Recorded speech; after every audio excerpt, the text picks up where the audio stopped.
So when ngicabanga kwakho, do you think ama beliefs, it Yes. can be religious belief, cultural beliefs, it can be environment influence, do you think they play a major role ko abuse with abantu besilisa abuse ama-females? Most definitely. hmm So religiously, actually, I don't like making examples, but Mm. I have to make an example. You understand? Yes. Ngale ndlela le engifuna ukuyenza ngayo. Okay. Like religiously, let's take Muslims into considerations. Okay. The fact that they want their women covered all the time so that they cannot be seen by other males. You understand? Yes. That's a cultural thing. Yes. But that doesn't prevent women from cheating as much as they are covered, right? Yes. Yes. That doesn't prevent men from molesting abantu besifazane, Yes. although bazicovering. You Yes. understand? Because it's a mental thing. As much as she is covered, but inking isuke isengqondweni ye-perpetrator, right? Yes. So uthi when uyavuma ukuthi some cultural beliefs now they are root cause of abuse ebantwini besifazane. Most definitely.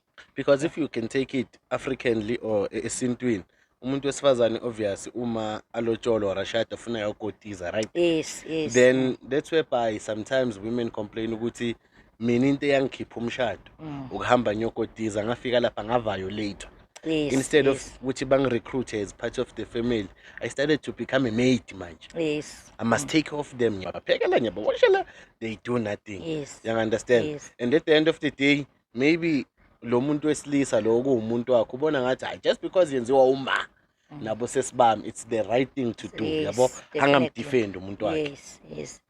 So culturally, yeah, even nayo leyo ukuthi usually umele uphume ngekist uyobuya ngebhokisi, like which means masolotsholiwe you are gone, forgotten, like you are never coming back no matter the abuse. Thina sikhiphile this kist thing ukuthi nazi kist uyobuya sowufile, so that thing also nendoda will play ukuthi wena la vele uphuma ngebhokisi awuyindawo again bakhiphile, it also plays a role again ukuthi kena uphumile, there's no more coming back. Yeah, understand? So nasekhaya noma ungathi uthi uyabuya umama ubuza wena ukuthi umenzeni, mawuzothi I'm being abused, yabo umenzeni wena into yenzile, not saying protect the guy instead of ukuthi wena thina sakukhipha wakukhiphela inkomo sakukhipha ngekhisti, so gone, forgotten. It also plays ukuthi eish mangibuyele emuva ngisayohlekwa ngisayotshelwa lo ukuthi wena sifuna ubuye ngebhokisi, naye ugayi ukutshela ukuthi wena ngicedila ngokoloti.